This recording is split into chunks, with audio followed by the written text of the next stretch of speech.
Good afternoon to all of you. प्लेटियंस में आपका स्वागत है। आज हमारा टाइम एंड वर्क का सेकंड सेशन है।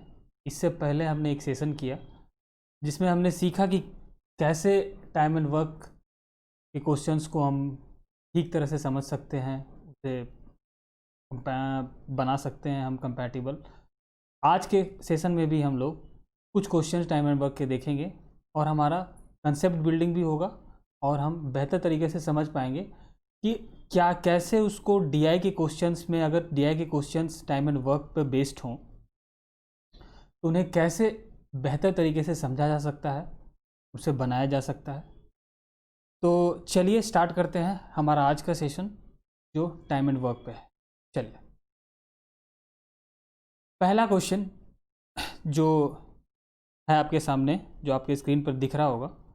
3 male can do a piece of work in 16 days while 6 female can complete the same work in 16 days, then in how many days 12 male and 8 female together complete it? ठीक है, क्या कह रहा है question? 3 mail हैं जो 16 दिनों में काम को कंप्लीट कर लेते हैं, फिर 6 फीमेल हैं जो काम को कंप्लीट कर लेते हैं 16 दिनों में। Then in how many days 12 male and 8 female together complete the work. ठीक है, हम क्या करेंगे, सबसे पहले जो हमें लास्ट सेशन में हमने सीखा था कि हमारा जब ग्रुप ऑफ पर्सन्स इन्वॉल्व होते हैं तो वर्क तो हमारा चेंज नहीं होता, ग्रुप ऑफ पर्सन्स कभी चेंज हो जाते हैं तो उसके अकॉर्डिंग हमें टाइम ज़्यादा या कम लग जाता है। ठीक वैसा ही करेंगे। 3 हमारा पर्सन है और M क्या है? मेल की इफ़िशियंसी, क्योंकि इफ़िशियंसी इसमें मेंशन नहीं है। इंटू 16, 3 मेल इंटू 16 हमारा क्या हो गया? वर्क। वो किसके इक्वल होगा? 6 female into 16। Clear? 3 male into 16 is equal to 6 female into 16। ये किसके इक्वल है? वर्क, क्योंकि दोनों ही सेम अमाउंट ऑफ वर्क कर रहे हैं। क्लियर? अब ये 16 यहाँ से कैंसिल आउट हो गया तो हमारा क्या बचा? 3 मेल इक्वल टू 6 फीमेल, जहाँ से हम निकाल सकते हैं 1 मेल इक्वल टू 2 फीमेल। यानी इसका क्या मीनिंग आया? इसका मीनिंग ये है कि 1 मेल की जो इफ़िशियंसी है वो 2 फीमेल के इफ़िशियंसी के इक्वल है। क्लियर? अब इस क्वेश्चन में जो हमें पूछ रहा है वो ये है कि 12 मेल यानी 12 मेल और 8 फीमेल दोनों साथ मिलके काम को कर रहे हैं। अगर साथ मिलके काम को कर रहे हैं तो हमें उनकी इफ़िशियंसी चाहिए, या फिर अगर इफ़िशियंसी नहीं है मेरे पास तो हमें एक के रिलेशन को दूसरे में चेंज करना पड़ेगा। और वो कैसे चेंज होगा? इससे। अब देखिए, इसको बनाने के 2 तरीके हैं। या तो आप वर्क ये ले सकते हो या फिर आप वर्क 3 मेल इंटू 16 ले सकते हो। दोनों में से कोई भी वर्क ले सकते हो क्योंकि दोनों वर्क आपस में इक्वल है। जैसे मैं अगर एज फॉर एग्जांपल अगर ये लेता हूँ 3 मेल इंटू 16, ये हमारा कंबाइंड वर्क है। ठीक है, ये हमारा वर्क हो गया। अब अगर ये डेटा मैंने लिया है तो 12 मेल तो ठीक है, ये तो चलेगा, पर ये 8 फीमेल जो है इसकी इफ़िशियंसी हमें चेंज करनी पड़ेगी मेल के अकॉर्डिंग, क्योंकि ये मेल का डेटा है, फीमेल है नहीं, तो फीमेल कैंसिल आउट नहीं होगा। लेकिन हम एक काम कर सकते हैं, इस 8 फीमेल को हम मेल में चेंज कर सकते हैं। कैसे? यहाँ इस रिलेशन से हम ये निकाल सकते हैं कि 1 female is equal to 1/2 male. Clear? 1 female is equal to 1/2 male. तो उस तरह से 8 female is equal to what? 4 male. यानी 8 फीमेल की जो इफिशियंसी है वो 4 मेल के इक्वल है। ओके, जब 4 मेल के इक्वल है तो यहाँ मैंने पुट कर दिया 4 मेल इंटू डी, हो गया मेरा नंबर ऑफ डेज। क्लियर? अब ये किसके इक्विवेलेंट हो गया? 16 male into D is equal to 3 male into 16। Clear? 16 और 16 कैंसल आउट, एम और M cancel out, D equal to 3 days. यहाँ से हमने निकाल लिया कि 12 मेल और 8 फीमेल को जो टाइम लगने वाला है सेम अमाउंट ऑफ वर्क करने के लिए 3 डेज लगने वाला है। अब आप एक काम कीजिएगा, आप इस क्वेश्चन को इस डेटा के अकॉर्डिंग बनाइएगा, 6 फीमेल इंटू 16, जिसमें आप 12 मेल को फीमेल के अकॉर्डिंग चेंज कीजिएगा और आप चेक कीजिएगा कि क्या आपका आंसर 3 डेज आ रहा है। क्लियर? ये आपका होमवर्क है। आई होप ये क्वेश्चन आपका क्लियर हो गया होगा। चलिए फिर बढ़ते हैं नेक्स्ट क्वेश्चन की ओर। नेक्स्ट क्वेश्चन जो आपके स्क्रीन पर आ रहा है वो ये है कि a man can do a piece of work in 10 days with the help of a boy he can complete that work in 6 days। They get ₹750 as wages, find the share of the boy. सबसे पहली बात तो ये किसका question है? Money distribution का। और एक चीज़ समझ लें आप कि मनी का जो डिस्ट्रीब्यूशन होता है, मनी का जो डिस्ट्रीब्यूशन होता है वो वर्क के अकॉर्डिंग होता है। किसके अकॉर्डिंग होता है? वर्क के अकॉर्डिंग। क्लियर? यानी जो भी हम पैसा बांटते हैं पर्सन्स में या ग्रुप ऑफ पर्सन्स में, वो किसके अकॉर्डिंग होता है? या किसी एक को ज़्यादा पैसा देते हैं और दूसरे को कम देते हैं, वो क्यों देते हैं? क्योंकि उसकी इफ़िशिएंसी, उसकी वर्क जिस हिसाब से वो काम करता है या जिस हिसाब से उसकी क्षमता होती है, उस हिसाब से हम उसे पैसे देते हैं। क्लियर? अब ये वर्क क्या है आपका? ये वर्क है इफ़िशिएंसी इनटू टाइम। यानी ये कह सकते हैं कि जिसकी क्षमता और समय दोनों का प्रोडक्ट, यानी इफ़िशिएंसी और टाइम का प्रोडक्ट हमारा वर्क होता है। तो कभी कभी क्या होगा कि अगर हम दो पर्सन को सेम टाइम के लिए काम पर लगाएं, जैसे मैं किसी को कहूं कि ये 5 दिन आपको भी करना है और 5 दिन पर्सन ए को भी करना है, पर्सन बी को भी करना है, तो उस केस में क्या होगा ना, जो भी मनी का डिस्ट्रीब्यूशन होगा वो किसके अकॉर्डिंग हो जाएगा? क्योंकि काम क्या होता है, काम जो वर्क है आपका वो इफिशिएंसी इनटू टाइम का प्रोडक्ट है। अगर आप टाइम को सेम कर देते हैं तो जो भी मनी का डिस्ट्रीब्यूशन होने वाला है वो किसके अकॉर्डिंग होने वाला है? इफिशिएंसी के अकॉर्डिंग। क्लियर? अब देखिए इस सवाल में क्या है। सबसे पहली बात तो ये कह रहा है कि a man can do a piece of work in 10 days। तो मैन का हमने लिख दिया 10 days, कि 10 दिनों में काम को खत्म कर देता है। ठीक है।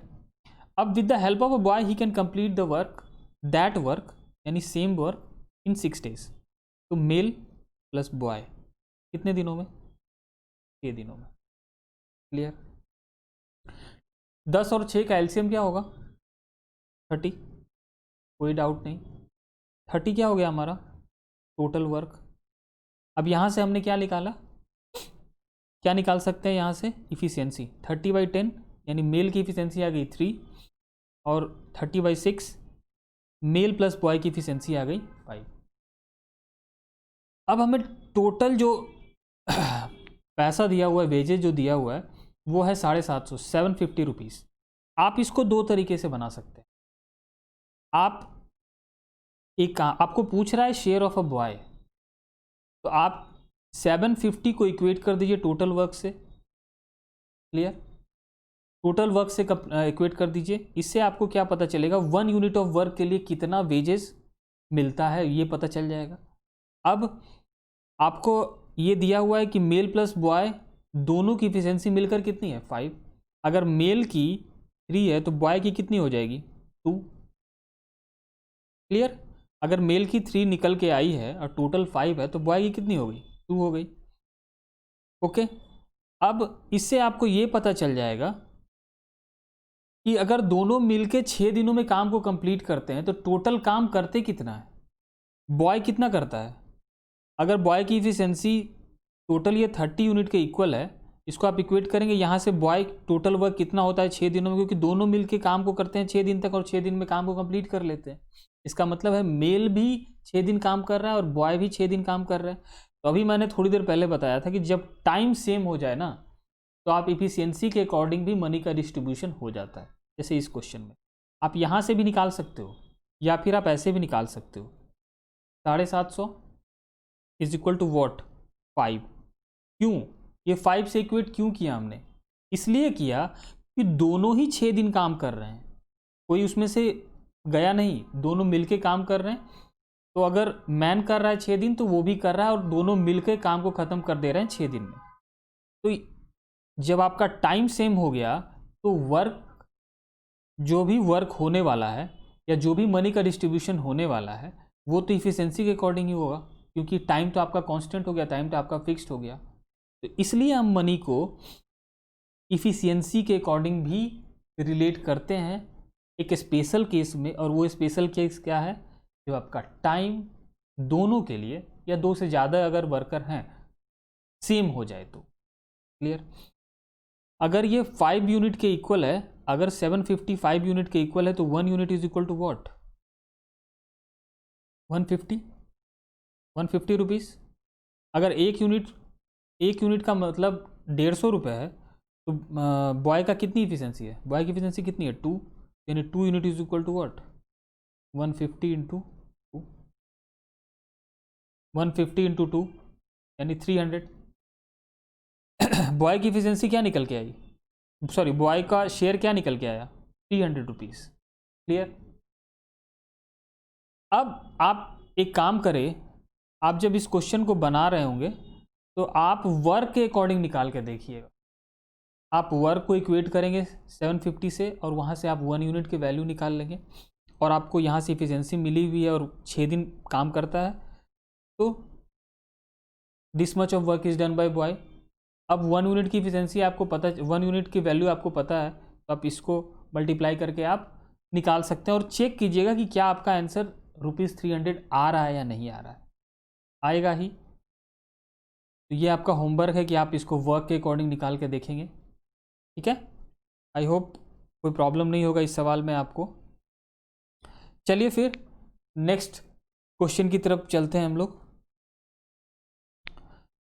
Question number 3, A B and C contract of work for ₹1650, 1650 रुपये। A and B are suppose to do 7/11 of the work, then how much does C get? 3 लोग हैं, 3 लोग मिलकर 1650 रुपये के लिए काम करते हैं। क्लियर? कॉन्ट्रैक्ट लेते हैं एक काम का जिसमें उन्हें 1650 रुपये मिलने वाला है। ए और B are suppose to do 7/11 of the work, यानी ए और बी को टोटल वर्क का 7/11 यूनिट काम करना है। तो how much does C get? तो आपको पूछ रहा है कि, ये नहीं पूछ रहा है कि सी कितना काम किया, ये पूछ रहा है कि सी को पैसे कितने मिलेंगे। ठीक है, तो टोटल वर्क अगर 11 यूनिट हमने मान लिया, तो टोटल वर्क अगर 11 यूनिट है तो 11 यूनिट है, तो आपको पता है कि मनी का जो डिस्ट्रीब्यूशन होता है वो किसके अकॉर्डिंग होता है? वर्क के अकॉर्डिंग। तो 11 यूनिट किसके इक्वल हो जाएगा? 1650 रुपीज़ के। तो 1 यूनिट की वैल्यू क्या आ जाएगी यहाँ से? 150। क्लियर? 150 आ गया। चलिए, अब आपको ये पता है कि ए प्लस बी दोनों मिलकर कितना यूनिट काम किए हैं? 7/11 of total work. Total work हमने क्या लिया है? 11 यूनिट। 11 यूनिट इसलिए लिया क्योंकि हमारा कैलकुलेशन ईजी हो जाए। आप चाहें तो कोई सा भी वर्क ले सकते हैं, आप अपने हिसाब से, कोई ज़रूरी नहीं है कि आपको 11 या आप 22 ऐसा नंबर लें कि आपका कैलकुलेशन शॉर्ट हो जाए और आपको ये निकालने में प्रॉब्लम ना हो। आप 11 ले सकते हैं, कोई भी मल्टीपल ले सकते हैं, आप 100 ले सकते हैं, अपनी मर्जी, आपकी अगर मर्जी है कि आप 100 लेके बनाएं, कोई दिक्कत नहीं है, आप उससे भी निकाल सकते हैं, कोई प्रॉब्लम नहीं है उसमें। तो हमने क्या लिया था? टोटल वर्क आपका 11 यूनिट। ठीक है, तो यहाँ से आपका निकल गया कि 7, ए प्लस बी कितना यूनिट काम किए हैं? 7 यूनिट। अब टोटल अगर 11 यूनिट वर्क है, ए प्लस बी अगर 7 यूनिट काम करते हैं, ठीक है, तो सी कितना काम किया? 11 - 7 यानी 4 यूनिट। क्लियर? अगर सी 4 यूनिट काम किया और 1 यूनिट की वैल्यू आपकी आ गई, अगर 1 यूनिट की वैल्यू आपने निकाल के रखा है, तो 4 यूनिट की वैल्यू क्या होगी आपकी? 150 इंटू 4 यानी कितना हो जाएगा? 600 रुपया। यानी सी को कितना पैसा मिल रहा है? 600। तो बस यही आपको निकालना है इस सवाल में कि सी को कितना पैसा मिल रहा है। ठीक है, अगर आपको ये निकालने के लिए पूछा जाता कि ए प्लस बी को कितना मिला है, तो 7 यूनिट आप निकाल लेते। 150 इंटू 7, 1050 रुपीज़। तो जैसा क्वेश्चन पूछेगा उसके हिसाब से काम करना है। क्लियर? चलिए फिर, ये तो इजी सा सवाल था। देखिए, ध्यान ये रखना है कि जब भी क्वेश्चन में मनी इन्वॉल्वमेंट हो तो आपको ये पता होना चाहिए कि मनी का जो डिस्ट्रीब्यूशन होता है वो वर्क के अकॉर्डिंग होता है, और एक स्पेशल केस में जब टाइम आपका सेम हो जाए तो उस केस में वो इफ़िशेंसी के अकॉर्डिंग भी हो जाता है। तो वो तो आपने समझ लिया, बस इस चीज़ को हमेशा ध्यान में रखेंगे। चलिए कुछ और क्वेश्चंस देखते हैं हम लोग टाइम एंड वर्क पे। हाँ, ये क्वेश्चन, ये आपका डीआई वाला क्वेश्चन है। इस क्वेश्चन मैं चाहूँगा कि ये क्वेश्चन को आप पहले 2 मिनट अच्छे से पढ़ें और समझने की कोशिश करें कि क्या डेटा आपको दिया हुआ है। मैं आपको पढ़ के सुनाता हूँ और आप अच्छे से इसको समझने की कोशिश करें। There are 5 workers 1 2 3 4 and 5 by 4 persons A, B, C and D. The following shows the number of days taken by 4 different persons to complete 25% of the work one. ये क्या कह रहा है कि 5 वर्कर्स हैं,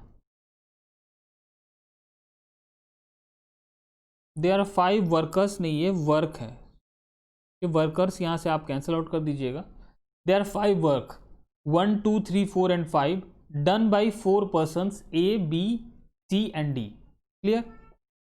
चलिए, यानी ये समझ में आया कि 5 काम हैं और उन्हें करने वाले कितने हैं? 4 लोग। कौन कौन से? A, B, C and D.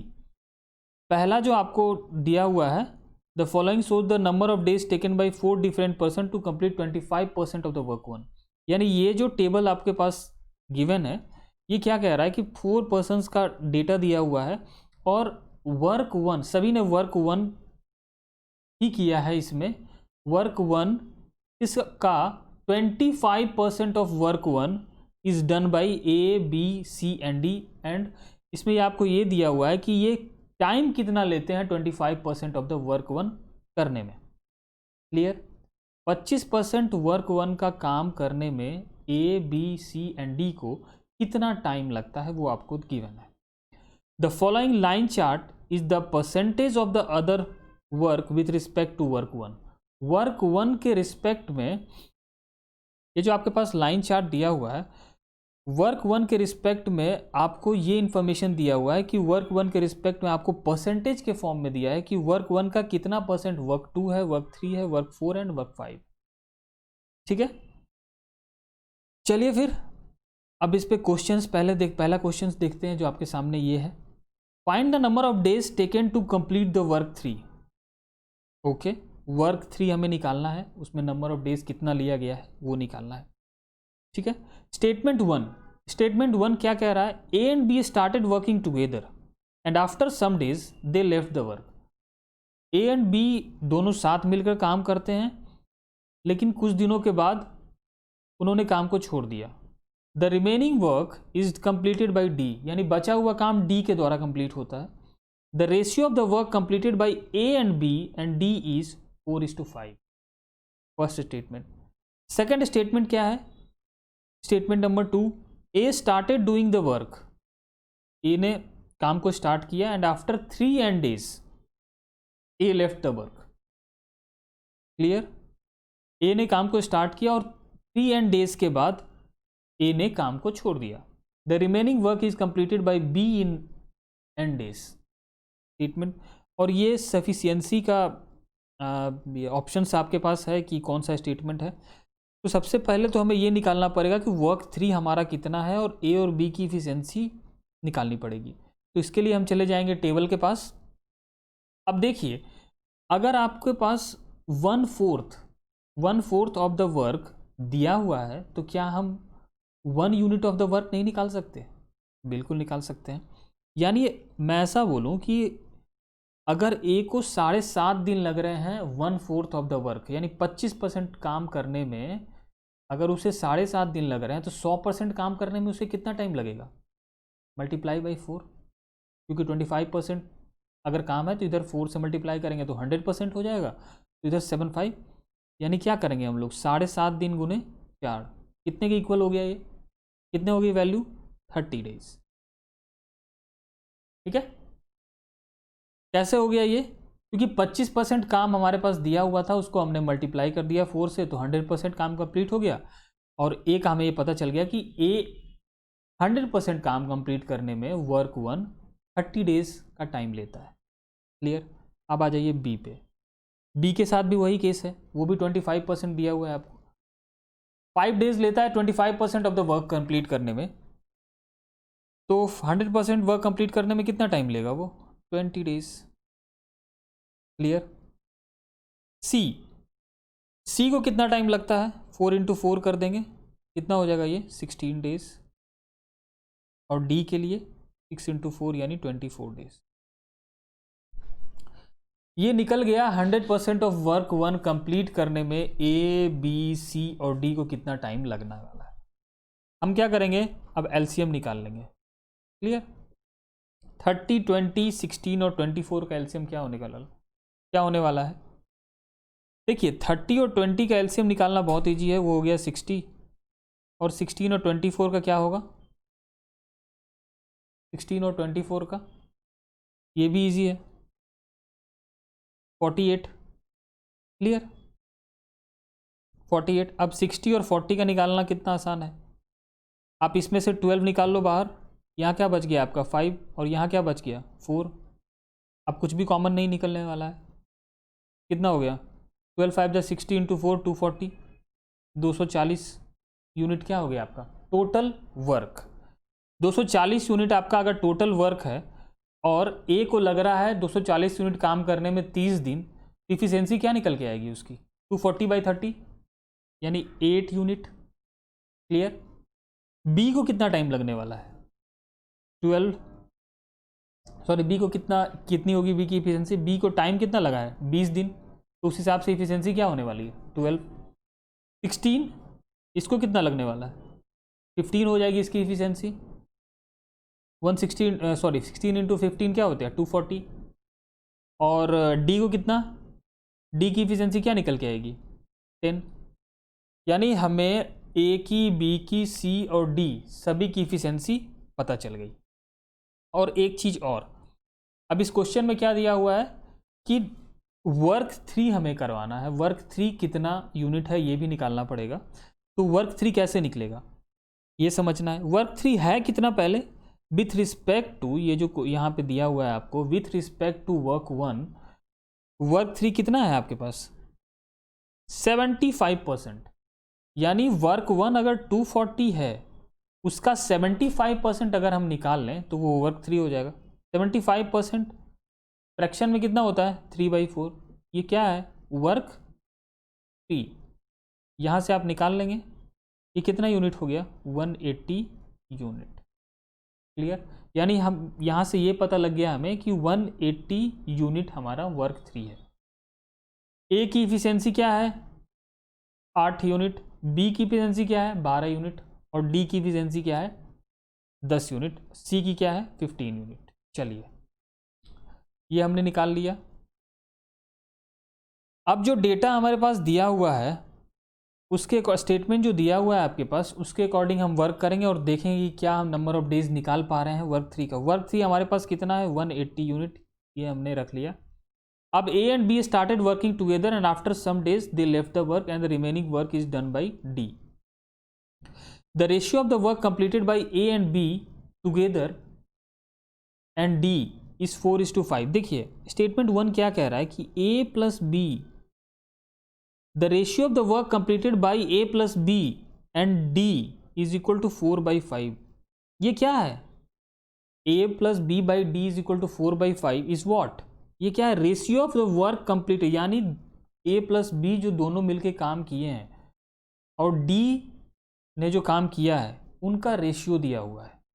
यानी अगर a प्लस बी ने 4 यूनिट काम किया है तो d ने कितना काम किया है 5 यूनिट। यानी ये जो 9 यूनिट है, अगर हम इनको जोड़ लें 4 + 5 यानी ये 9 यूनिट है, यही काम इन तीनों ने मिलके किया है, जो किसके इक्वल है 180 यूनिट ऑफ वर्क है, जो हमारा वर्क 3 है। यानी 1 unit is equal to what 20 unit. एक यूनिट की वैल्यू क्या निकल के आई है आपकी 20 यूनिट। क्लियर? अब अगर 20 यूनिट की ये निकल के आ गई, एक यूनिट की वैल्यू अगर आपको 20 यूनिट निकल के आई है, तो आप ये पता लगा सकते हैं ना कि अगर a प्लस बी ने टोटल काम कितना किया है। अगर 4 यूनिट किया है तो 4 × 20, ये कौन किया है a प्लस बी, 80 यूनिट काम किया है a प्लस बी। ठीक है? और d ने 5 यूनिट काम किया है, यानी 5 × 20 यानी 100 यूनिट काम किया है। अब आपके पास वर्क पहले से मौजूद है, आपने वर्क निकाल के रख लिया है, आपके पास इफिशिएंसी है पहले से। a प्लस बी की इफिशिएंसी है कितनी, a की इफिशिएंसी है 8 और बी की इफिशियंसी है 12, यानी कंबाइंड इफिशियंसी कितनी हो गई ए प्लस बी की? ए प्लस बी की कंबाइंड इफिशियंसी 20 यूनिट। क्लियर? और डी की कितनी है? डी की कितनी है? 10 यूनिट। चलिए, डी की कितनी है? 10 यूनिट। ठीक है, यानी आपके पास इफिशियंसी है, आपके पास वर्क है, तो टाइम निकालने में क्या ही टाइम लगने वाला है ना? टाइम निकालने में क्या ही टाइम लगने वाला है, क्योंकि time is equal to what? Work by efficiency. Clear? तो अब हमें क्या करना है, तो हम ये निकालेंगे कि ए प्लस बी दोनों मिलकर काम 80 यूनिट जो वर्क किए हैं वो कितने दिनों में किए हैं। 80 बाई, और इफिशियंसी क्या है उसकी 20, यानी 4 डेज लगने वाला है ए प्लस बी को, और डी को कितना लगने वाला है? 100 बाई 10, यानी 10 दिन लगने वाला है। यानी ये पता चल गया कि A plus B plus D तीनों मिलकर 14 दिनों में काम को कंप्लीट कर लेते हैं। यानी फर्स्ट स्टेटमेंट से हमें नंबर ऑफ डेज कितना मिल रहा है? 14 डेज। क्लियर? यानी पहले स्टेटमेंट से तो हम ये कह सकते हैं कि हमें नंबर ऑफ डेज निकल रहा है मेरा number of days. Clear? Second statement क्या बोल रहा है कि A started doing the work and after 3 days A left the work. यानी ए ने काम को स्टार्ट किया, लेकिन 3 days के बाद ए ने काम को छोड़ दिया। बचा हुआ काम कौन किया? बचा हुआ काम किसने किया? बी ने किया। कितने दिनों में? n days में। अब एक बात आप मुझे बताएं कि टोटल काम है कितना अपने पास? 180 यूनिट, क्योंकि काम तो वर्क 3 ही करना है, और 3 days ए को लग रहा है। क्लियर? अगर 180 यूनिट टोटल वर्क है मेरे पास, ए को लग रहा है 3 days, तो ए काम करेगा अपने इफिशियंसी से, और ए की इफिशियंसी है कितनी? ए की इफिशियंसी है 8 यूनिट, और बी की कितनी है? 12 यूनिट। ए की है 8 और बी की है 12। तो अगर ये 8 है, आप इसको इधर पेयर में ले लो, 180 इज द वर्क 3। अगर ए की 8 यूनिट है, क्लियर, 8 यूनिट है, उसको लग रहे हैं 3 days। बी की इफिशियंसी क्या है? 12, उसको लग रहे हैं n days। यानी ये भी वर्क हुआ। कौन किया ये काम? बी। ये भी वर्क हुआ। ये कौन किया? ए। क्योंकि इसके जाने के बाद, इतना काम होने के बाद, ये काम होने के बाद बी ने ज्वाइन किया इस काम को। ठीक है, अगर इसका प्रोडक्ट निकालें तो क्या निकल के आएगा? 24n plus 12n is equal to 36n। 36n is equal to what? 180। यानी n की वैल्यू क्या निकल के आई? 180 बाई 36, यानी 5 days। क्लियर? यानी इस क्वेश्चन में स्टेटमेंट 1 से भी हम नंबर ऑफ डेज निकाल ले रहे हैं, और स्टेटमेंट नंबर 2 से भी नंबर ऑफ डेज निकाल रहे हैं। ठीक है, तो यानी हमारा आंसर क्या होना चाहिए इसमें? पहला ऑप्शन देखिए, the data in statement 1 alone is sufficient to answer the question but while the data in statement 2 alone is not. ये तो रॉन्ग हो गया। स्टेटमेंट नंबर 2 ये भी गलत है, ये भी। स्टेटमेंट नंबर 3, द डेटा इधर इन स्टेटमेंट अलोन और the data in statement alone is sufficient to answer the question. और हाँ, इधर स्टेटमेंट, ये देखिए, हाँ, डेटा इधर इन स्टेटमेंट 1 और statement 2 alone is sufficient to answer the question. Option number 3 में थोड़ा मिसिंग है, स्टेटमेंट 1 होना चाहिए ये। द डेटा इधर इन स्टेटमेंट 1 अलोन और the data statement 2 alone is sufficient to answer the question. Clear? आपका आंसर क्या होना चाहिए? सी, क्योंकि आप इससे भी नंबर ऑफ डेज निकाल ले रहे हैं, और आपका जो स्टेटमेंट नंबर 2 से भी नंबर ऑफ डेज निकाल ले रहे हैं। चलिए फिर, आई होप आपको अच्छे से समझ में आया होगा। ये आपका कंसेप्ट भी थोड़ा सा बूस्ट हुआ होगा, इसमें कुछ अलग तरह का क्वेश्चन था ये डीआई का। चलिए नेक्स्ट क्वेश्चन की तरफ देखते हैं। ओके, सेकंड क्वेश्चन क्या है? A project which is a combination of work 1, 3 and 4, clear, is planned to be finished by A, B and D. Okay, but due to some reasons D left after 9 days and after 5 more days she joined the work. Okay, how many days more or less it will take to complete than the planned? Okay, क्या कह रहा है question कि एक project है जो कि combination है वर्क 1, वर्क 3 एंड वर्क 4 का। तो पहले तो हमें वर्क 1 पता है, वर्क 1 हमारा कितना है, वर्क 1 कितना है अपना 240 यूनिट, क्लियर। वर्क 3 अभी हमने निकाला था लास्ट क्वेश्चन में 180। वर्क 4 हमें निकालना है, वो हम निकाल लेंगे। किसके द्वारा किया गया है, ए, बी और डी के द्वारा। But due to some reasons D left after 9 days and after 5 more days C join the work. C plan में शामिल नहीं था, लेकिन क्योंकि डी को प्रॉब्लम हो गया था, डी को जाना पड़ा, इसलिए सी को बुलाया गया काम करने के लिए। ठीक है, तो हमें ये पता लगाना है इस क्वेश्चन में कि कितना ज़्यादा दिन या कम दिन लगा है, जैसा पहले काम होने वाला था, जितना टाइम लगने वाला था उससे कितना कम या ज़्यादा टाइम लगने वाला है अब, जबकि डी मौजूद नहीं है, उसके जगह पे सी काम कर रहा है। तो देखिए आपके पास वर्क तीनों पता चल जाएंगे। कैसे पता चलेगा, वर्क 4 हम निकाल लेंगे क्योंकि वर्क 1 का डेटा है अपने पास, हमारे पास लाइन चार्ट है, उससे हमें ये पता चल जाएगा कि वर्क 4 क्या होने वाला है, क्लियर। और हमें क्या चाहिए इस सवाल में, हमें चाहिए ए, बी, डी और सी सभी की इफिशिएंसी चाहिए, क्योंकि क्वेश्चन में ए, बी, सी और डी सभी का यूज़ है, तो हमें इफिशिएंसी चाहिए, क्लियर। तो हम वो निकाल लेते हैं। सबसे पहले तो वर्क 4 हमें निकालना है। वर्क 4 कितना है 125%, वर्क 4 125%। अब 240 यूनिट जो आपका वर्क 1 है उसका 125% क्या होगा, क्या होगा उसका 125%। पहले तो ये देखिए 100%, अगर आप इस 125% को ब्रेक करें तो क्या कह सकते हैं, 125% को आप बोल सकते हैं 100% प्लस 25%, कोई प्रॉब्लम नहीं। 100% किसी चीज़ का क्या होगा, 240 का 100% क्या होने वाला है 240, क्लियर। 25% कहने का मतलब क्या हुआ, 25% is what 1/4, clear. 1/4 of 240, 1/4 of 240 is 60, यानी आपका वर्क 4 क्या हो गया 300 यूनिट, हमें ये पता चल गया। और ए की इफिशिएंसी क्या है 8, बी की इफिशिएंसी क्या है 12, सी की इफिशिएंसी क्या है 15 और डी की इफिशिएंसी क्या है 10। चलिए आपके पास वर्क 4 हो गया 300, ए की इफिशिएंसी आपको पता है, ए की इफिशिएंसी कितनी है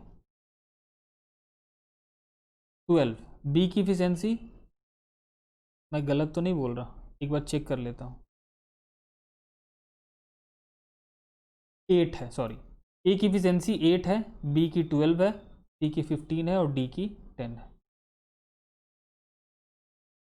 ए की 8 है, बी की 12 है, सी की 15 है और डी की 10 है। चलिए क्लियर, सभी की इफिशिएंसी आपको पता है, आपको वर्क पता चल गया। कंबाइंड वर्क कितना होने वाला है, ये कंबाइंड वर्क कितना होने वाला है 720 यूनिट, यानी work 1, work 3 and work 4 is equal to what 720 unit. अगर 720 यूनिट जैसा प्लान्ड किया गया था उस हिसाब से अगर होता तो ए, बी और डी करते उस काम को, क्लियर। तो हमें पता है कि जब भी हमें टाइम निकालना है तो वर्क को हमें डिवाइड करना पड़ेगा इफिशियंसी से। ए, बी और डी अगर ये तीनों मिलके काम करते हैं तो कितना हो जाता है 12 + 8 20 और 20 + 10 30, यानी 24 दिन लगने वाले थे, जैसा कि प्लान्ड हुआ था कि ए, बी और डी काम को कंप्लीट करेंगे। लेकिन अभी सिचुएशन थोड़ा सा चेंज हो गया है, क्या हो गया है, but due to some reasons D left after 9 days, यानी आप इससे ये कह सकते हैं कि इसका मतलब है कि 9 दिनों के बाद अगर डी चला जाता है तो 9 दिन तक ए, बी और डी तीनों मिलके काम को करते हैं, क्लियर। अगर 9 दिन के बाद आफ्टर 9 डेज अगर डी चला जाता है तो ए बी और डी तीनों मिलकर 9 दिन तक काम करते हैं, कोई दिक्कत नहीं। तो 9 दिन तक काम करेंगे तीनों मिलकर, तो किस अपनी अपनी इफिशियंसी से करेंगे। तो ए प्लस बी प्लस डी की इफिशियंसी कंबाइंड क्या है 30 इंटू 9, ठीक है। क्या हो गया आपका 270, 270 यूनिट काम हो चुका है। अब क्या बचा, अब डी के जाने के बाद बचा हुआ काम कौन करेगा, ए और बी करेंगे। कौन करेगा, ए और बी करेंगे। ए और बी अपनी अपनी इफिशियंसी से करेंगे। तो 12 और 8 कितना हो गया 20, क्योंकि 5 दिन after 9 days, but due to some reasons D left after 9 days and after 5 more days, यानी 5 दिन के बाद, यानी D के तुरंत जाने के बाद नहीं, उसके 5 दिन के बाद C ने ज्वाइन किया। तो C के आने से पहले A प्लस B दोनों मिलकर 5 दिनों तक काम करेंगे। तो यहाँ हो गया आपका 100 यूनिट, 20 इंटू 5, यानी टोटल 3 इधर काम हो गया। अब इसके बाद क्या हुआ, सी ने ज्वाइन किया। जब सी ने ज्वाइन किया तो सी ने ए प्लस बी प्लस सी तीनों की इफिशियंसी कंबाइन कर देंगे। तो 12 प्लस 8 20 या 20 प्लस 15 यानी कितना हो जाएगा 35 इंटू वॉट, ये हमें निकालना है कि कितना टाइम लगने वाला है। चलिए तो इधर पहले ये देख लेते हैं कि ये टोटल वर्क कितना हुआ। अभी तक 370 यूनिट काम हो गया। 720 यूनिट में से 370 यूनिट काम हो चुका है। इसको माइनस कर देंगे, क्या हो जाएगा हमारा, क्या हो जाएगा, यानी 350 यूनिट काम बच गया है, बाकी काम हो गया। 720 यूनिट में से 350 यूनिट काम बचा हुआ है, बाकी 370 यूनिट काम हो चुका है। अब ये जब सी के आने के बाद इफिशियंसी कंबाइंड क्या हो गई 35 इंटू नंबर ऑफ डेज के लिए मैंने डी ले लिया इज इक्वल टू वॉट 350 के इक्वल, क्योंकि यही बचा हुआ काम ये तीनों मिलके करेंगे। तो यहाँ से डी निकल के आया 10 डेज। क्लियर, यहाँ से क्या निकल के आया 10 डेज। अब देखिए आपको पूछ क्या रहा है, आपको पूछ रहा है कि जैसा प्लान्ड हुआ था उससे कितना कम या ज़्यादा टाइम अब लगा है जब प्लान चेंज हो गया है। तो सारे नंबर ऑफ डेज को आपको ज्वाइन करना पड़ेगा। 10 दिन अभी लगा, वो मैंने रख लिया। 9 दिन डी शुरुआत में किया है, ए प्लस बी प्लस डी। फिर डी के जाने के बाद 5 दिन काम हुआ है। तो 10 प्लस 9 19, 19 प्लस 5 24, यानी हम ये कह सकते हैं कि अगर प्लान चेंज हुआ है तो प्लान चेंज होने के बाद भी नंबर ऑफ डेज उतने ही लग रहे हैं। तो ऑप्शन क्या होगा आपका, सेम नंबर ऑफ डेज, यानी कोई भी दिन कम या ज़्यादा नहीं हुआ। आई होप इस क्वेश्चन में आपको मज़ा आया होगा, अच्छा क्वेश्चन था ये, ठीक है। चलिए फिर नेक्स्ट क्वेश्चन की तरफ चलते हैं, जो कि है हमारा क्वेश्चन नंबर 6। चलिए देखिए क्वेश्चन क्या कह रहा है। Due to health issues A was 25% efficient than his original day. Clear, ठीक है। D is in greed of money, worked 40% more efficient than his original. Okay, on day 2 A becomes normal but D due to over work on the first day he was only 80% of his normal efficiency. D becomes normal on the third day. How many days will they take to complete the work? 5. अब देखिए यहाँ पे पूछ क्या रहा है आपसे, work 5। Work 5 तो सबसे पहले हम निकाल लेंगे वर्क 5 कितना है अपना, वो निकल जाएगा हमारा, ठीक है। वर्क 5 तो हमें देखिए इफिशियंसी की ज़रूरत तो है, ए की चाहिए इफिशियंसी, डी की चाहिए, और किसी की चाहिए, और किसी की नहीं चाहिए। ए की इफिशियंसी हमें पता है 8 और डी की कितनी है 10। आई होप मैं गलत ना हूँ, एक बार चेक कर लेते हैं कि इतना ही है। ए का 8 है और डी का 10 है। चलिए चलिए, ये निकल गया हमारा। और हाँ, एक काम और करना है, वर्क 5 हमें निकालना है, वो नहीं निकाल लेते हैं। वर्क 5 क्या है आपका, यहाँ है आपका work 5। Work 5 is actually 80% of work 1, 80% of work 1, ठीक है, 80% ऑफ वर्क 1। और इसका मतलब है कि 80% इंटू वर्क 1 क्या है हमारा 240। क्लियर, ये 100 इधर से कैंसिल आउट हो गया, यानी कितना हो गया आपका 192। 240 into 8 160 plus 24, 160 plus sorry 32, 192। Clear, ठीक है, 192। 192 आपका टोटल वर्क 5, ये क्या निकल के आया आपका वर्क 5। चलिए, अब आपके पास क्या है कि ए was 25% less efficient then his original efficiency. अब ओरिजिनल एफिशिएंसी अगर उसकी 8 यूनिट है तो 25% लेस एफिशिएंट है, तो 25% अगर लेस एफिशिएंट होगा तो उसकी एफिशिएंसी क्या हो जाएगी, कितने से वो काम करेगा फिर 3/4। अगर 1/4 लेस इफिशियंट होता है वो, तो काम कितने से करेगा 3/4, यानी कितना हो जाएगा 6 यूनिट। यहाँ से आप कैंसिल आउट करके 6 यूनिट निकाल सकते हैं। अब देखिए क्या दिया हुआ है, D is in greed of money, D को ज़्यादा पैसे की ज़रूरत थी, तो डी ने क्या किया, क्योंकि ए इफिशियंट नहीं था तो उसने सोचा मैं इसका फ़ायदा उठा सकता हूँ कैसे, उसे पैसे की ज़रूरत थी तो उसने अपनी इफिशियंसी से 40% ग्रेटर इफिशियंसी में काम करता है, इफिशियंटली काम करता है, ठीक है। तो D is in greed of money worked 40% more efficient than his original. Original क्या है डी का 10, 40% बढ़ाना है, इंक्रीज करना है। तो 40% को अगर फ्रैक्शन में लिखें तो क्या लिखेंगे 2/5, और इंक्रीज करना है, इंक्रीज करना है तो इसको आप ऐसे बोल सकते हैं 7/5 ऑफ 10, या फिर आप ऐसे भी बोल सकते हैं कि अगर 40% इंक्रीज है तो 140/100, इसको जब आप कैंसिल आउट करोगे तो ये 7/5 ही काउंट होगा। तो अब 7/5 इंटू 10 इस इफिशियंसी से काम करता है, यानी किस इफिशियंसी से काम कर रहा है अभी 14 के इफिशियंसी से काम कर रहा है, 14 यूनिट की इफिशियंसी से, और ए किस इफिशियंसी से काम कर रहा है 6 से। चलिए अब देखिए, ये पहले दिन की बात है। पहले दिन में ए 25% लेस इफिशियंट था किस ओरिजिनल इफिशियंसी से, तो ए कैसे काम करेगा, ए जो काम करेगा वो 6 यूनिट, ए काम करेगा 6 यूनिट से, और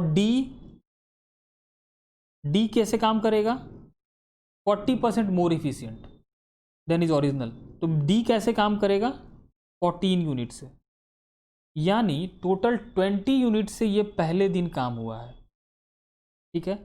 तो यानी एक दिन में कितना काम होगा 20 × 1, 20 यूनिट वर्क हुआ है किस दिन, पहले दिन, डे 1, मैं लिख देता हूँ डे 1, ठीक है। डे 2 क्या हुआ, day 2 A becomes normal, A normal हो गया, but D due to over work on the first day ही was 80% of his original efficiency. अब ये तो होना ही था, अपने हद से ज़्यादा पर काम करेगा तो बीमार पड़ना तो स्वाभाविक है। तो 10 जो उसकी ओरिजिनल एफिशिएंसी है डी की, दूसरे दिन ए नॉर्मल हो गया और डी बीमार पड़ गया, तो वो किससे काम कर रहा है 80% ऑफ हिज ओरिजिनल एफिशिएंसी, यानी 4/5, 80% का फ्रैक्शन क्या होगा आपका 4/5। क्लियर, इसमें कोई प्रॉब्लम नहीं होगी, 4/5 होगा, ठीक है। 80% का फ्रैक्शन क्या होता है 4/5। अब ये काम किससे कर रहा है 4/5 ऑफ 10, यानी कितना 8 यूनिट के हिसाब से काम कर रहा है। डे 2 क्या होगा, डे 2 जो काम हुआ है वो कैसे हुआ है, ए नॉर्मल है तो 10, सॉरी 8 है ना, ए की इफिशियंसी कितनी है 8 नॉर्मल में, और डी की कितनी हो गई 8, 8 + 8 यानी 16। एक दिन में कितना काम करेगा? 16 यूनिट काम हुआ, इतना काम हो गया आपका। अब D becomes normal on the third day, how many days will they take to complete the work? 5। अब देखिए 2 दिनों में काम कितना हुआ, अगर इस काम को ऐड करें तो 36 यूनिट काम हो चुका है। टोटल काम कितना था अपने पास? 192। 36 यूनिट काम हो चुका है, उसको आप माइनस कर देंगे, ठीक है। कितना हो गया ये? 156, ठीक है। 156 यूनिट काम बच गया है, ठीक है। 156 यूनिट कौन करेगा? अब ए और डी दोनों मिलके करेंगे अपनी अपनी ओरिजिनल इफिशियंसी से। तो ओरिजिनल इफिशियंसी ए की कितनी है? 8, डी की कितनी है? 10। तो टोटल कितनी हो गई? 18 into D is the number of days taken by them to complete 156 unit of work. अब 156 के इक्वल हो गया। अब डी से आप कैंसल आउट करोगे 156 को, यस 3 से कैंसल आउट होगा। 3 की डिविजिबिलिटी बताई है मैंने आपको। 3 से कैंसिल आउट करोगे आप, यहाँ आ जाएगा 6 और यहाँ क्या हो जाएगा? 52। ओके 52। अब आप ऐसे भी कर सकते हो, आप इसको लिख सकते हो 52 को 48 + 4 डिवाइडेड बाई 6। क्लियर? इस 52 को मैंने ब्रेक कर दिया। अब ये ब्रेक करने से क्या हो गया कि अब यहाँ से ये फैक्टर मिल गया आपको, यानी ये 8 अब प्लस 4/6। 4/6 को आप क्या ब्रेक कर सकते हो? 2/3। 2/3 इज वॉट? यानी 8.2/3 इज वॉट? परसेंटेज में अगर इसको डेसिमल में चेंज करेंगे तो क्या होगा? 0.66। 1/3 इज वॉट? 33% होता है ना, 33.33%। उसी तरह 2/3 0.66% या 0.66 यूनिट। तो यहाँ से हमें ये पता चल गया कि नंबर ऑफ डेज जो 156 यूनिट को कंप्लीट करने में लगा है वो कितना लगा है? 8.66 डेज, या फिर आप कह सकते हैं 8/2/3 डेज, कोई प्रॉब्लम नहीं। लेकिन हमें पूछ क्या रहा है कि how many days will they take to complete the work 5। ये लगा है 8.66 डेज, और 2 दिन जो हमने पहले काम किया था डे 1 और डे 2, यानी टोटल जो टाइम लगा है वो क्या लगा है आपका? 8.66 + 2 डेज, यानी अगर कंबाइंड करके इसे कहें तो क्या बोलें? 10.66 डेज। आपका ऑप्शन है एक, ऑप्शन नंबर ई 10.67, जो कि इक्विवेलेंट है 10.66, ठीक है।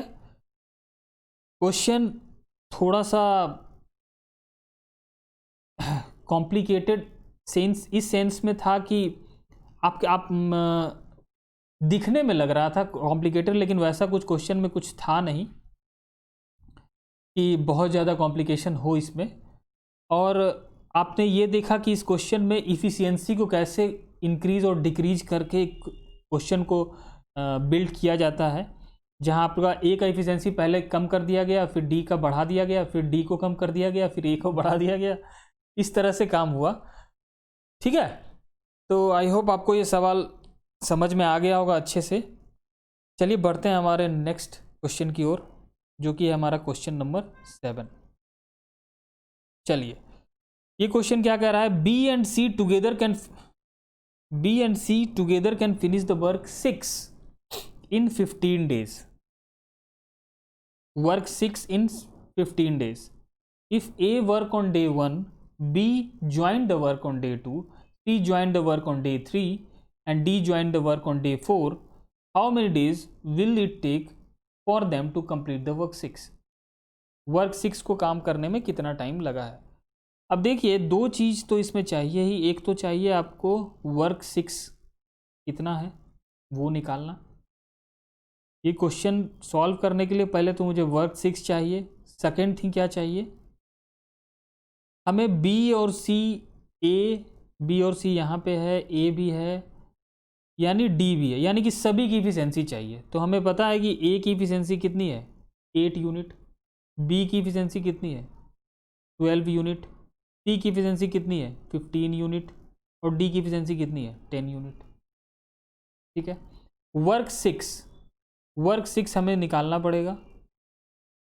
डेटा, अब देखिए यहाँ पे आपको वर्क 5 तक ही है, कैसे निकालेंगे आप? वर्क 6 तो है नहीं का सवाल में, वर्क 6 तो है नहीं, तो आप निकालेंगे कैसे ये बताएं? वर्क 6 निकलेगा इस स्टेटमेंट से, इसे मैंने ब्रैकेट में लिख रखा अभी। B and C together can finish the work 6 in 15 days, यानी B और C ये दोनों मिलके, B और C दोनों मिलके 15 दिनों में काम को कंप्लीट करते हैं, और यही हमारा वर्क 6 है। तो B और C दोनों अपनी अपनी एफिशिएंसी से काम करेंगे। P की एफिशिएंसी हो गई 12, C की एफिशिएंसी हो गई 15। 12 और 15 कितना हो गया? 27 यूनिट। 27 गुने 15, इसे आप निकाल लेंगे। कैसे निकालेंगे? पहले तो आप 27 गुने 10 करेंगे 270, प्लस 27 गुने 5 करेंगे 135। 135 is equal to what? 405 unit. Clear? 405 unit. ठीक है, 405 यूनिट हमारा क्या है? Work 6। If A work on day 1, अगर ए ने पहला दिन काम किया, ठीक है, वो निकाल लेते हैं। ए वर्क ऑन डे 1, ठीक है, तो ए एक दिन में कितना काम करेगा? 8 यूनिट, कोई प्रॉब्लम नहीं। फिर क्या हुआ अगले दिन? ये हो गया फर्स्ट डे, ठीक है। सेकेंड डे क्या हुआ? सेकेंड डे हुआ कि B join the work on day 2, यानी ए प्लस बी दोनों मिलके काम करेंगे। तो ए और बी जब दोनों मिलके काम करेंगे तो अपनी अपनी एफिशिएंसी से काम करेंगे। तो 8 + 12 इज व्हाट? 20 यूनिट। तो एक दिन में कितना यूनिट काम होगा? 20 यूनिट काम होगा, ठीक है। पहले दिन 8 यूनिट, दूसरे दिन 20 यूनिट काम हुआ। C join the work on day 3। Third day क्या हुआ? सी ने ज्वाइन किया इसको, ए प्लस बी को। क्लियर? जब सी ने ज्वाइन किया तो सी अपनी इफिशिएंसी से काम करेगा। तो अभी तक जो 20 था, 8 + 12 20, 20 + 15 35। एक दिन में कितना यूनिट काम होगा? 35 यूनिट। अब क्या हुआ? D join the work on day 4। How many days will it take for them to complete the work 6? Total कितना टाइम लगा है ये आपको पूछ रहा है, ठीक है। अब देखिए फोर्थ डे जो है ना, डी ज्वाइन कर लिया, यानी कि चारों मिलके काम को कर रहे हैं। अब इसके बाद चेंज नहीं होने वाला। अब देखिए सीक्वेंस समझिए, पहला दिन एक आदमी काम करता है, दूसरे दिन ए प्लस बी काम करता है, तीसरे दिन A plus B plus C काम करता है, फिर चौथे दिन A plus B plus C plus D. अब इसके बाद कोई और पर्सन तो है नहीं इस काम को करने के लिए। अब यहाँ से काम जो एक दिन का जो काम निकल के आएगा A plus B plus C plus D का, जो कि कितना होगा वैल्यू?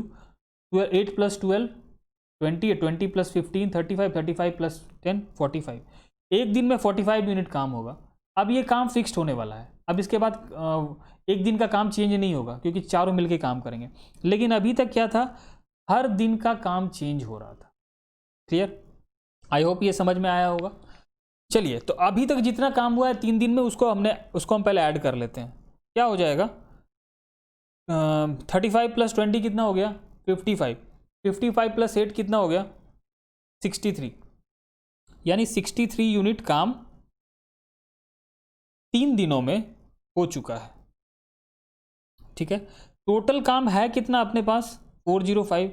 अब इसमें से अगर 63 यूनिट काम आप सब्ट्रैक्ट कर दो तो कितना काम बचा आपके पास? अगर 405 में से आप सब्ट्रैक्ट कर दो, कितना काम बचा? 342, ठीक है। हाँ ठीक है, 342 यूनिट, कोई प्रॉब्लम नहीं। 405 में से 63 माइनस करेंगे तो 342 यूनिट हो गया, ठीक है। Clear?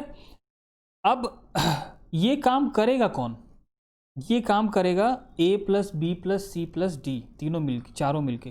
45 into number of days जो लगने वाला है वो किसके इक्वल होगा? 342 के बराबर।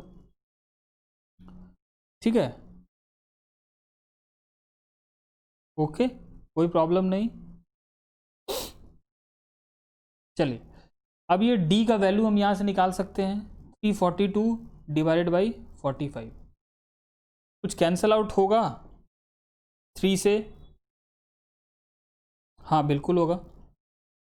9 से होगा? 9 से भी होगा।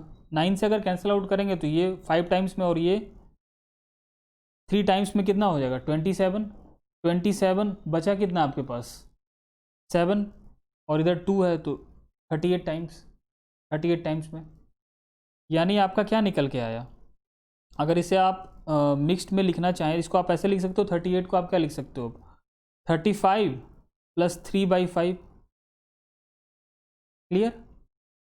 यहाँ से ये कैंसिल आउट हो गया, तो ये कितना बचा आपका? 7 + 3/5, और 3/5 क्या होता है आपका? 60%, यानी 0.6। यानी अभी तक जो आपका निकल के आया वो क्या निकल के आया? 7.6 डेज। 7.6 डेज। ये कैलकुलेशन पार्ट है, इजी है, कुछ इसमें दम नहीं है। ये हो गया आपका कितना? 7.6 डेज। यानी कि 342 यूनिट काम करने में उसे कितना टाइम लगा? 7.6 डेज। और आपको पूछ रहा है कि टोटल काम कंप्लीट होने में कितना टाइम लगा, तो 7.6 अभी तक हुआ, और पहले कितना काम हुआ है? 3 दिन का काम है, जो कि हमारा आया था 63, उसे भी आप जोड़ देंगे, टोटल कितना हो जाएगा? 10.6 डेज। यानी आपका ऑप्शन क्या हो जाएगा? Option number 1। तो कभी कभी सवाल ऐसा भी रहता है कि आपको एक दिन करवाएगा, फिर दूसरे दिन करवाएगा, फिर तीसरे दिन करवाएगा, उसके बाद क्या करेगा कि एक्चुअली क्या होता है ना इन सवालों में, कि आपको हर दिन का काम अलग अलग आ जाता है, इसलिए आप डायरेक्टली आप 45 × D इनिशियली नहीं कर सकते हैं, क्योंकि हर दिन का काम आपका, जैसे देखिए 45 × D करने का क्या मतलब है? इसका मतलब है कि हर दिन 45 यूनिट काम हो रहा है, तभी आप यहाँ 45 × D कर रहे हैं। लेकिन इससे पहले जो आप तीसरे दिन काम हुआ है, दूसरे दिन काम हुआ है, पहले दिन काम हुआ है, क्या वहाँ पर 45 यूनिट काम हुआ है? नहीं हुआ है। हर दिन काम वैरी हो रहा है, हर दिन का वर्क वैरी है, इसलिए हमें मैनुअली निकालना पड़ रहा है। नहीं तो हम लोग ऐसे कर सकते थे, अगर सवाल उस हिसाब से रहता तो हम लोग वैसे कर सकते थे, और वैसे हमने किया भी है पिछले सवालों में। ठीक है, तो आई होप ये सवाल आपको बिल्कुल अच्छे तरह से समझ में आया होगा। ओके, चलिए फिर यहाँ होता है हमारा आज का सेशन टाइम एंड वर्क का कंप्लीट। इसके बाद हमारा टाइम एंड वर्क पर आपको नोट्स मिल जाएंगे, आपको क्वेश्चंस मिल जाएंगे, आप प्रैक्टिस करो उनकी अच्छे से, और डाउट लेकर आएँ, पूछें। यहाँ पे आपका क्लास ओवर हो जाता है। चलिए फिर, थैंक यू।